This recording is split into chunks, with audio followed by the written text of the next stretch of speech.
nosso tema agora é o adicional de periculosidade. E o que vem a ser o adicional de periculosidade, Rodrigo? Eu sei que você já sabe, mas não é demais nós tratarmos de algumas características do adicional de periculosidade, principalmente no que diz respeito a cálculo. Ocorre quando o trabalho é perigoso por natureza ou métodos de trabalho, ou quando existe contato permanente com inflamáveis ou explosivos em condições de risco acentuado. Eu quero destacar que o adicional de periculosidade ele integra a remuneração do empregado, logo, ele irá gerar reflexos nas verbas contratuais e rescisórias. Vamos realizar um exercício de adicional de periculosidade, no qual foi deferido esse direito e os reflexos. Vamos analisar aquilo que foi objeto de decisão judicial. Foi deferido ao reclamante o adicional de periculosidade em 30% sobre o salário base. E reflexos.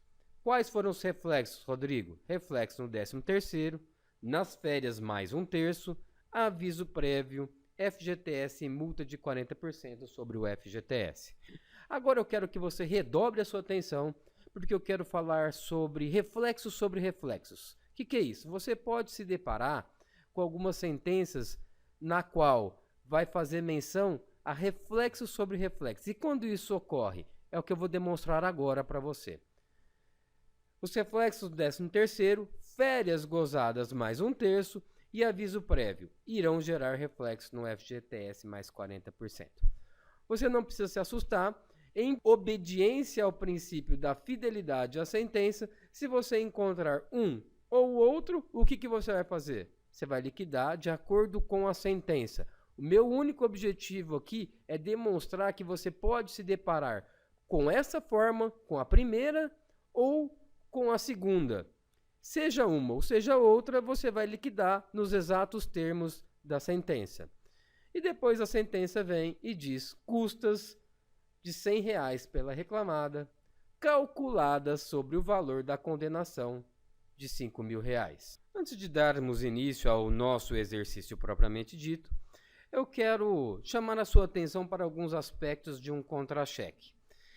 Você vai verificar que na parte inferior esquerda, de regra, você vai encontrar o salário base. Em seguida, você vai encontrar o salário de contribuição de INSS. Posteriormente, base de cálculo de FGTS, FGTS do mês, base de cálculo de imposto de renda. No campo descrição, você vai encontrar o salário e as deduções. Aqui nós temos o salário de R$ 2.600, tendo como referência 30 dias. Em seguida, nós temos descontos de INSS e desconto de imposto de renda. Eu sei que até aqui você já sabe, não existe novidade nenhuma. Ocorre que nem sempre o empregado irá trabalhar 30 dias. Nesse caso, ele trabalhou 30 dias e teve como vencimentos R$ 2.600.